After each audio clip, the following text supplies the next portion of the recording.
Welcome to Skinside Out, where we uncover the science, trends, and truths behind skin health. Your trusted guide to the world of dermatology. This podcast is for educational purposes only and is not a substitute for professional care by a doctor or other qualified medical professional.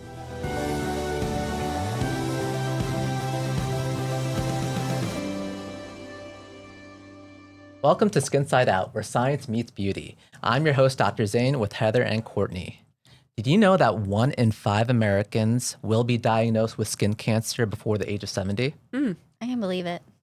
Yeah, it's pretty common, especially we have a skewed perception in our office, seeing dermatology patients. So we see a lot of skin cancer, but that's pretty mind-blowing. So with May being Skin Cancer Awareness Month, and today's actually Melanoma Monday, I think it'd be really appropriate to talk about skin cancer, what causes it, and just some basic facts so that people are aware of this, common disease.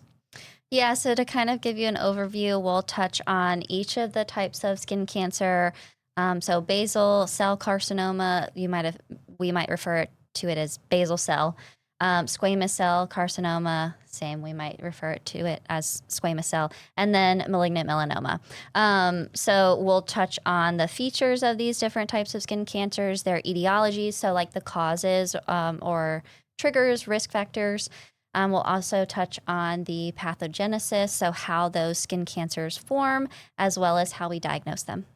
Yeah, and I think it's important for people to know what to look out for so that they can be aware in between skin checks. We're there to help when we see people yearly or every 6 months or so, but at home you definitely want to make sure you're doing self-exams too and noticing anything new or changing and what to really be on the lookout for. Yeah.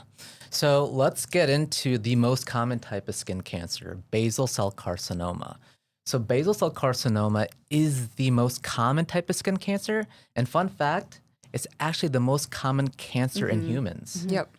So it is overwhelmingly common.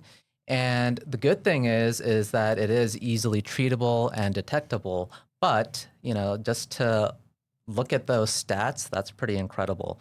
And they account for 80% of non-melanoma skin cancers. So basal cells, squamous cells, among a few other tumors. And this year alone, 3.6 million basal cell carcinomas will be diagnosed among Americans. Yeah, that's crazy. Wow. So a basal cell carcinoma is typically this, what we call erythematous pearly papule. So if you ever hear your provider saying that, that's our kind of term that we're using to diagnose or rule out basal Heather, can you cell. break that down for us? Those are like really big words, and I don't think half of us even know what those mean. Exactly. So erythematous pretty much just means red. Pearly means pearly, so it has this kind of shiny hue to it. And then papule is pretty much just a raised or palpable lesion, something that you can feel. And so that's kind of the classic basal cell. There are other types or other features that you might see in a basal cell carcinoma. So there are like telangiectasias or arborizing vessels. These are like little blood vessels that are being created within that skin cancer. They're, the non-classic looks to a basal cell. So typically like on the trunk, so like on the chest or back, you might see a different type of basal, or it looks different. Sometimes they can be flat and red. They can have this kind of lighter hue around the lesion. So it's not necessarily to say that every basal cell is going to be this erythematous pearly papule, but that is the classic. What about that rolled border? The rolled border is very common too, especially with those blood vessels involved. They tend to kind of roll over that border and kind of form over the edge. So these are just things that we're looking for under magnification to either potentially diagnose or rule out. Yeah, I think that's why, a lot of people think, oh, it's just a pimple. We hear that time and time again when we're doing our skin checks or checking the face. We'll say, how long has that been there for? And that person will say, oh, it's just a pimple, but it's been there for 3-4 months. Yeah, the pimple that doesn't go away is a red flag. Things are supposed to heal. Our body has those mechanisms to heal, but unfortunately, cancer doesn't obey those rules, and typically just sticks around, grows, gets irritated, bleeds. all those things are warning signs. Yeah, so basal cells, typically we see a lot of them on the face. Ears can be included, neck, extremities that have been hit by sun, so arms, legs, hands, really anywhere that you've had sun exposure.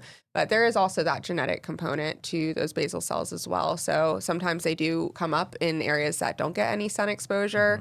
My old practice had a patient a few years back who he was of Middle Eastern descent, and he had complained about a skin tag on his, anal area. And we kind of assumed it was a skin tag, but my doctor said, okay, let's just take it off. It's bothering you. Sure enough, we gave it to the pathologist. It came back as a basal cell carcinoma. So that's just goes to show it doesn't matter if that area's had sun or not. It still can show up in these places. Yeah, I remember finding a basal cell in someone's belly button, and they just thought it was something that was stuck there. I just couldn't get it out. I actually had a guy once who had a basal cell in his tattoo, and he had it for years because it was this shark tattoo, and he really liked it, didn't want to, potentially ruin that shark tattoo. It ended up working out where the surgery was able to just kind of mold the shark a little bit differently, but I think some people are a little bit more cautious when it's in a tattoo and they don't want to ruin that tattoo. And that also reminds me of a case that I had. This guy had this amazing eagle on his back as a tattoo. And literally there was like this basal cell in the eagle's eye. Oh, wow. And it's clearly basal cell. And he was just so freaked out about me manipulating that tattoo. But we were able to cut it out. We did Mohs to, at least preserve as much of the tattoo as possible. Yeah. Oh, yeah. And we reconstructed in a way that it, the eagle looked great. It got a little bit more of an edge with a maybe a little little star wink there. instead of two eyes. As someone tattooed, I definitely would be so mindful and a little freaked. I would want to make sure it's as small. Yeah. Well, that's why I'm afraid to get tattoos, because I don't want to have a skin cancer. That's why. That's why. But yeah, typically it is, and it's funny talking about tattoos because I do feel like people who have tattoos tend to be a little better on their sunscreen use because they want to preserve the color of the tattoo. And so I know for me, it's kind of that dual function where, okay, I want to preserve the tattoo and I also don't want to get skin cancer. Yeah. All right. So let's talk about what causes basal cell. I think we touched upon it already. Yeah, so I think Courtney mentioned it briefly. The most common cause of basal cell is that long-term chronic UV or ultraviolet radiation exposure. These are, the classic being out in the sun for years and years on end is the most common cause. Yeah. And other factors that can contribute, including a history of previous skin cancer. So these are people who have been, exposed to UV light in the past. They tend to have fairer skin in general. And, those patients who have weakened immune systems, their bodies aren't able to detect and fight off, these tumoral cells. So, they can develop skin cancer as well. And also there's a unique genetic syndrome called Gorlin syndrome or basal cell nevus syndrome.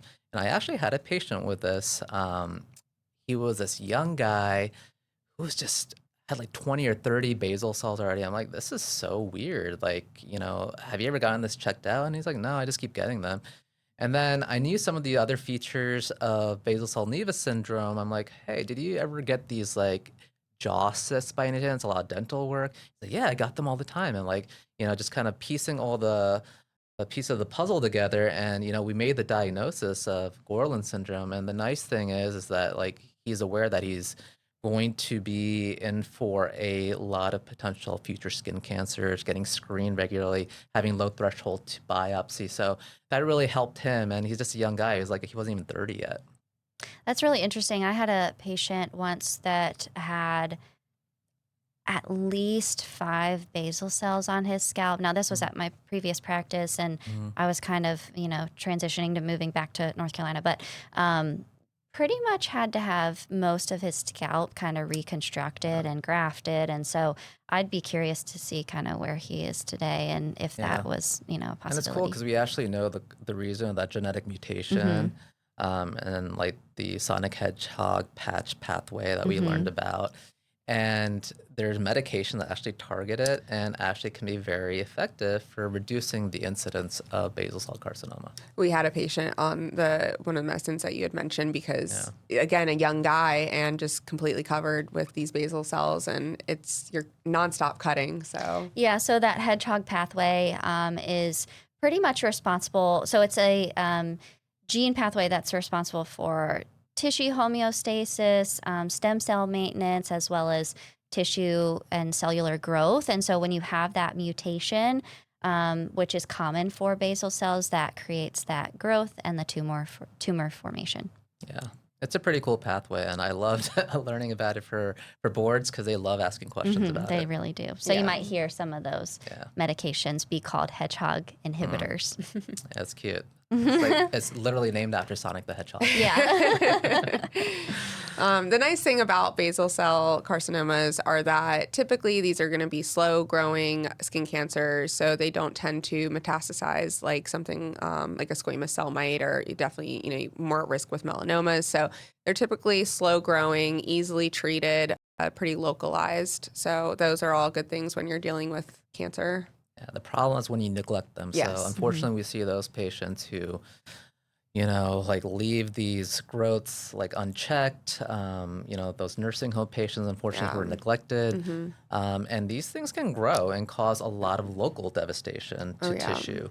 I've had, I remember a patient with this fungating tumor on her eyelid, and it literally like ate away her orbit, her eyeball, and everything. And it was just horrific. And it could have been easily treated had it been detected earlier and treated appropriately. So yeah, we had a gentleman who unfortunately just had really terrible white coat syndrome, and by the time he had come in, the basal cell essentially had taken over his whole nose, and at that point, all we can do is refer out. But that surgery, had he come in, when it had first began, would have been a lot smaller and easier.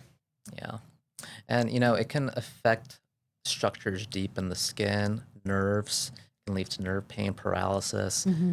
It can migrate down to bone. So it's not something you want to just let go. It can be treated. But like you mentioned, like it rarely metastasizes, but there are rare instances where it does metastasize. Yeah. So just be mindful of that. It's just a basal cell, I hear from patients.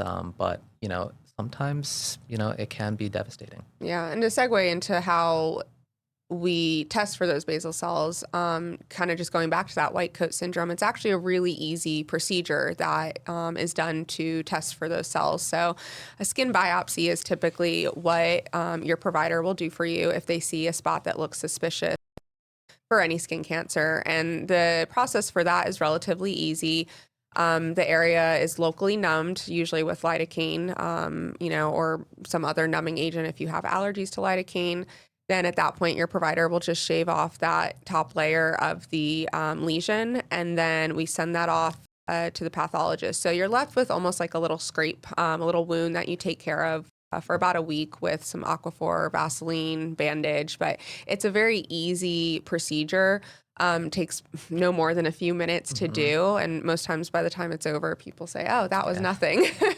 Yeah. And there are some devices that we can use too as providers to help kind of determine whether a biopsy is needed or not. So there are these little handheld magnifiers called dermatoscopes. And so we use those.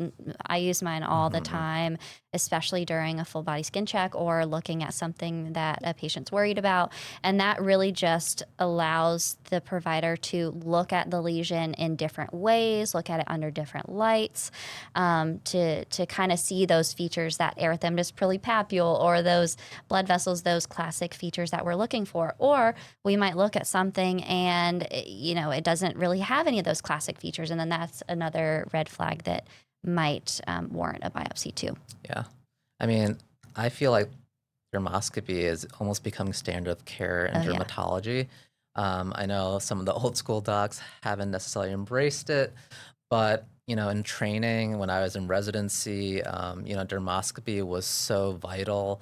It allowed us to make educated decisions about whether we even needed to biopsy rather than turning all of our patients to Swiss cheese. Yep. We really looked at those features, and dermoscopy really changed the game. And it gave us a little bit more of an algorithm to follow based on those features that we saw on that. So it's pretty cool. And, if you ever see those little fancy little magnifying glass at the dermatologist's office, that's what we're using. Yeah. Yeah. All right. Well, that was basal cell carcinoma. So let's transition to the second most common type of skin cancer, which is squamous cell carcinoma.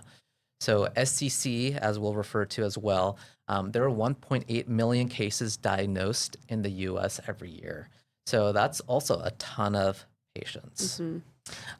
So let's talk about a little bit the features of basal cell. Yeah, so typically it'll be a kind of firm, scaly nodule or bump. Not always the case, but they do tend to be pretty scaly and kind of thickened. But they can also be just flat and red. They might look like just a ingrown hair almost. It really kind of depends on the type of squamous cell that it could be, but that's kind of the classic look to it. One of my favorites is the cutaneous horn. It's like this little crusty nail. It's just a little vertical stick out of your face. Yeah. So, there's often like a little squamous cell lurking at the base of that. What about our volcano? Yeah, the KAs. Keratoacanthoma, that's one of my favorites. Yeah. Patients come in with this rapidly enlarging nodule that Painful. showed up within weeks. Yeah. And they're freaking out, and I get it. It's incredibly fast. Very fast. So I understand their concern. You go from nothing to... Yeah. I think the KAs are, you walk into that room and you say, that's a KA. That's a squamous cell. Doorway diagnosis. Yeah. But yeah, fortunately, unlike basal cell, I guess squamous cell does have a little bit higher risk of that metastasizing. Still nowhere close to like a melanoma where we are really concerned about, lymph nodes and things like that. But that's why you definitely want to make sure you're getting your checks and getting ahead of that to make sure it does not grow into anything more than just the skin. Yeah. All right, let's go into the etiology. What leads to squamous cell carcinoma? So similar to basal cell, the most common cause is that prolonged or excessive UV exposure, especially in fair-skinned individuals. We see that all the time where people are like, oh, I was born in the 80s. I didn't use sunscreen. I used mineral oil and sat Iodine. on my roof. Yeah. So luckily, we are getting away from that, but that's kind of your classic risk factor. But there are other risk factors, right? So we have patients who have chemical exposure, such as like arsenic. That's a pretty classic case. Smoking leads to higher risk of squamous cell carcinoma. HPV infection, so the virus that causes warts, can lead to squamous cell carcinoma.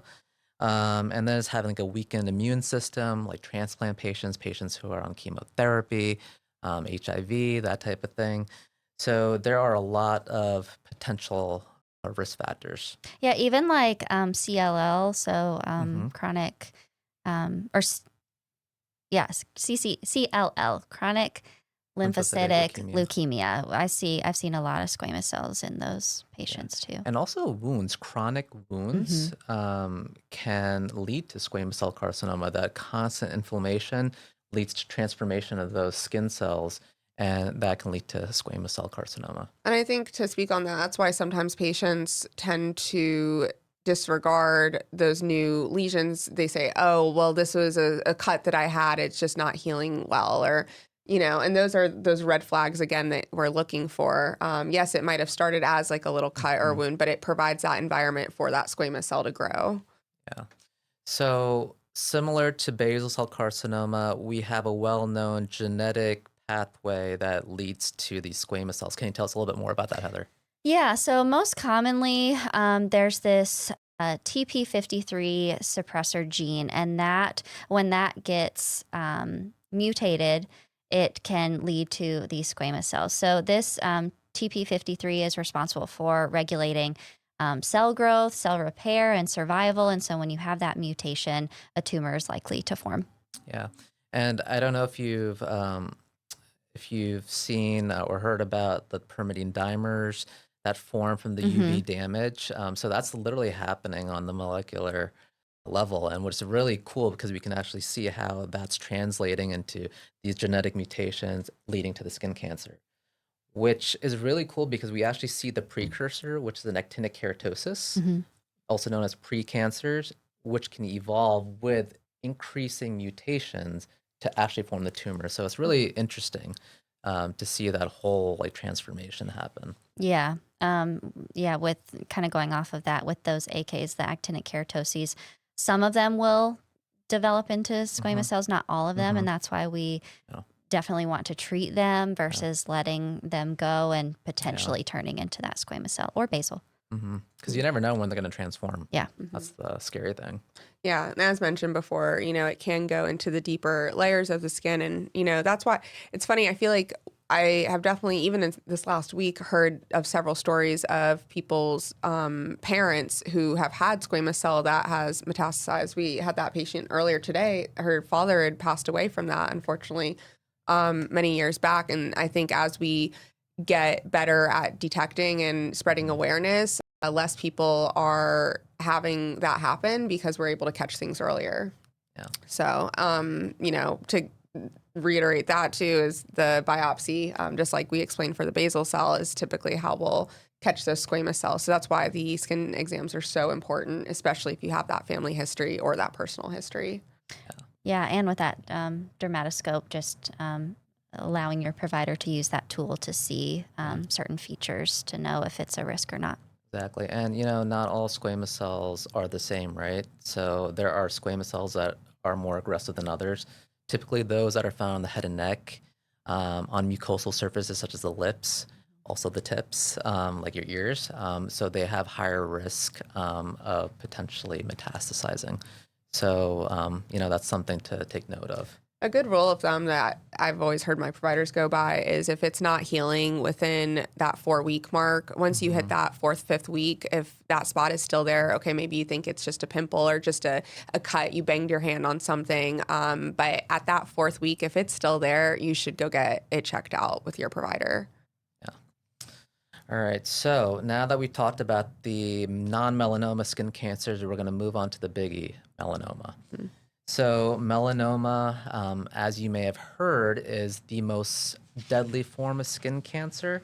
And like basal cell and squamous cell, it arises from a different cell type. So they come from melanocytes, which are the cells that produce pigment. And an estimated 212,200 Americans are estimated to be diagnosed with melanoma this year. Wow. So that is a pretty staggering number. And, with the highest rate of fatalities with the skin cancer, that's scary. Yeah, and this is typically going to be in a new or a changing mole. About 70% of melanomas show up in a new mole, whereas 30% of melanomas are in an existing mole that is changing. And I think that is why it's so important to take photos of your skin. If you have a lot of moles, it's sometimes hard. I have a lot of moles on my arms, and I think it's hard sometimes to be like, oh, have I had that? Or is that new? And so we kind of look for these red flags or warning signs, and we typically call them the ABCDs. And so A stands for asymmetry. So if you were to cut the lesion in half, is it the same on the left versus the right, or top versus bottom? B is borders. So if it has kind of irregular or kind of wonky borders, that could be a red flag. C stands for color. So this gets a little finicky because you can have a benign and a normal mole that has 2 different colors. But if it has more than 2 colors, that could be a red flag for sure. D stands for diameter. So anything more than 6 millimeters, which is the size of a pencil eraser. And E is evolution, so something that is new or changing. Sometimes they can be itchy or ulcerated or bleed, and that could be a red flag too. Yeah, and just to note, the ABCDs are just like a rough guide for the lay person. There are a lot of other features we are looking at when we're examining your skin. And even though it may not be completely symmetric or they may be different colors, it may not even be a pigmented lesion. It might be just a benign growth. So, take it with a grain of salt and then see your experts for full evaluation. Yeah, I know we've seen quite a few of just those melanomas that look almost just like a freckle, and something just speaks It's to scary. you. It's incredibly scary. Yeah. Because just there's something that you guys are so used to seeing what's normal, and so if something's standing out, even if it's just so slight, and you end up biopsying and that comes back as melanoma, sometimes we just look at those pictures and I'm just stunned at how did you guys find that? The scariest ones, the amelanotic melanomas. Yeah. Those are the melanomas that don't have pigment. They kind of just look like a pink little papule or just barely anything. I remember having a patient in New Jersey who had one, and I guess an arm that had tattoo, and I just saw it just didn't look right. I just had that, I don't know, there was just something about it. Otherwise, on most patients, I would have just kind of glanced over. It just looks like another growth, but there was just something about it. We biopsied, it came back as a amelanotic melanoma, and that scared me. She was a nurse herself, but I'm glad that I had biopsied. There was just something about it. And to this day, she actually sees me in my North Carolina office. She sees me every 6 months for her skin check. She relocated to South Carolina, so she makes the trip out to see us, and she's so sweet, so grateful. Yeah, the PA I used to work with, she had biopsied this melanoma on the foot, and we were looking back at the photos, and every provider in the office was like, what made you biopsy that? And she said, I had a measurement of it from last year and it changed 1 millimeter. So I had this gut instinct that it needed to be biopsied, and good thing she did. Yeah. And to speak on that, those areas are scary when you think about melanoma. So palms of the hands, bottom of the feet. I mean, that's how Bob Marley died from his melanoma on the bottom of the foot. So those are ones that you definitely want to pay extra attention to. But they can also, be on the extremity. So trunk, arms, legs, and on face, unfortunately, too. Yeah, and I always remind my patients, see your dentist, see your eye doctor, because melanomas can arise inside the oral mucosa. And in the the eyes. I had a patient who had ocular melanoma, and that is just crazy. Yeah. Because we can't detect it as dermatologists because we don't have the specialized equipment to really assess it. And just another crazy site that you can get this. This is actually my dad. He had melanoma in situ of his large intestine, his colon. Wow. And they found it on colonoscopy. So the GI doctor was doing the colonoscopy, saw this dark patch, and decided to biopsy it. And lo and behold, it came back as melanoma in situ. First of all, who would have ever thought it would be, inside your gut and your colon? Second, we don't really fit the stereotype for melanomas, usually fair-skinned individuals, but it can happen in skin of color. And yeah, it was pretty crazy. And, it's so rare that we went to several centers. We start off at Memorial Sloan Kettering in New York City because we live close by, and they were recommending doing a really invasive procedure with colectomy, ostomy, all that stuff. And my dad just he was not for it. And we got a second opinion up at Mass General at Harvard, and his surgical oncologist decided to do a more conservative approach, do a small little excision and watch, and periodically reassess the area. And that's what he did. And that was when I was a first year dermatology resident. I was back in 2012. So it's been 13 years. And thankfully he's doing great. Has not had any issues, but who would have thought? Yeah. So what does in situ mean for those who don't know? Yeah, so that's a great question. So in situ means that the skin cancer has not invaded into the second layer of the skin. So we have the epidermis on the top, which is the most superficial layer. Then you have the dermis and then the subcutaneous tissue. So it has not penetrated the basement membrane going into the dermis, which is a good thing. That means it was caught earlier, and that we can usually surgically, treat it without having to do any more invasive procedures such as sentinel lymph node biopsy or other treatments. Yeah, so we'll kind of touch on etiology or the causes. So kind of similar, but a little different. It's definitely that chronic intermittent sun exposure, or particularly with melanomas, it's the sunburn. So having 5 or more sunburns actually doubles your risk for melanoma, which is crazy to me because I was that teenager that wanted to be tan.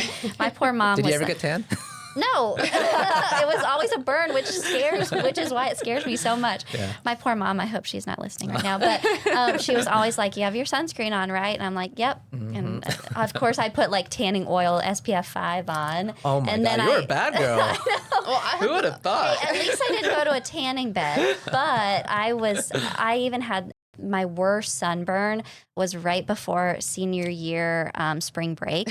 And me and like 10 other friends were going to Cabo. So of course I'm like purple. I'm like blistering on my shoulders. And then I'm in Cabo the next week. So it was horrible. So my risk of melanoma is probably very high. Well, I feel like I had the opposite experience as a child where I was like begging my mom to put more sunscreen on me. I was so for you. pale Good because for I you. would burn all the time. Aw. And my mom has that nice Italian complexion. She has the beautiful olive skin. And That's so what I wanted. she would use the baby oil and iodine and just say, oh, you're fine. But meanwhile, I would be at the beach completely burnt in the restaurants, like freezing because you get that burn feeling, trying to shower, like, oh gosh, you know? So now the tables have turned tremendously where I'm the one, you know, mothering my mother. Make sure you put sunscreen on. Yeah. Yeah. So we talked about some of the pathogenesis or the gene mutations in squamous cell, basal cell. What do we know about melanoma? So melanoma is typically a mutation in the BRAF gene, which activates a signaling pathway and kind of promotes that tumor growth. So you might hear, I mean, your provider might not get it into the nitty and gritty when talking about it, but the BRAF gene mutation is typical with melanoma. Yeah, but there are other genes that Right. are, potentially mutated in melanoma, but that is a pretty common one. Yeah, and you know, as mentioned, melanoma definitely is more aggressive than your basal cell and your squamous cell carcinomas. So that's why, like Dr. Zain had mentioned earlier, about sometimes there will be additional testing to see if it has spread to lymph nodes.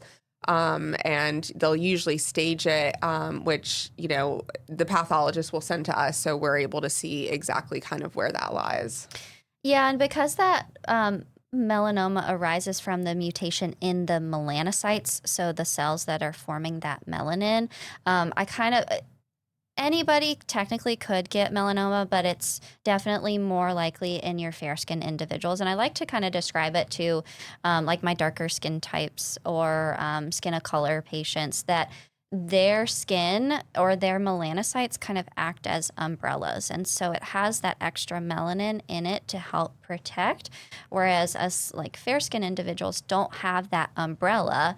So our skin is just kind of, you know, baking out in the sun pretty much and getting that risk of the mutation. Yeah. I also wanted to touch on atypical moles and what that means. So Courtney, can you tell us a little bit about what atypical moles are, how we grade them, and how are they different than melanoma? Yeah, so occasionally you'll go get your skin exam and have a biopsy done, and your provider might be worried about melanoma, but they might also mention about just atypical moles, or you might hear the word dysplastic nevi or nevus, which is just another word for mole. These moles have these atypical cells that when the pathologist is looking at them, they can see the severity of these. So they kind of grade them by mild, moderate, and severe. And that just shows essentially how rapidly those cells are changing. They do have the potential of turning into melanoma down the road. It does not mean that it's a melanoma right then and there, but because of that potential, and especially in the ones that have that moderate atypia or the severe atypia, you do want to remove that mole so it doesn't even have that chance to turn into melanoma.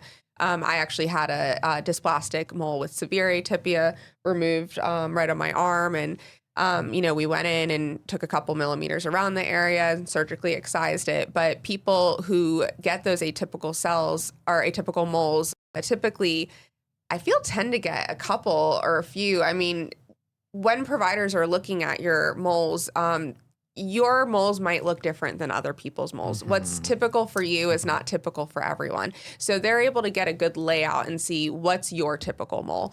And ones that look a little bit off are the ones that they're going to say, hey, let's biopsy that. So they're kind of these in-between moles that still show that atypia that you want to have removed, but they're not quite melanoma yet. Yeah.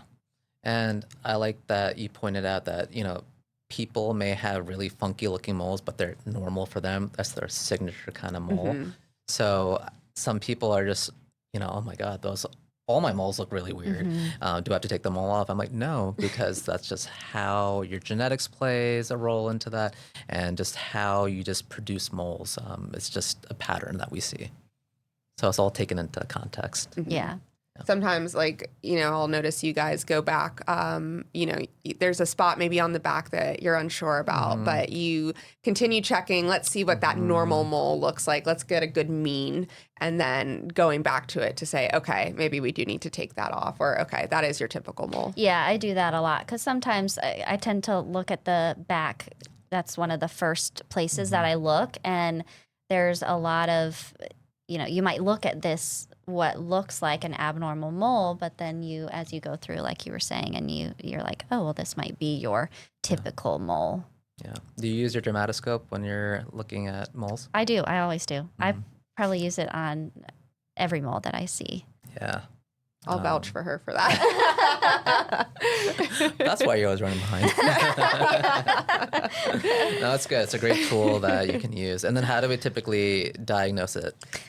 Same way, biopsy, clinical evaluation with the dermatoscope, again, taking into context all of the different moles someone has, and then being able to biopsy, again, usually through that shave removal, sending that off to the pathologist, and at that point, they're able to do additional tests if they need to stage it.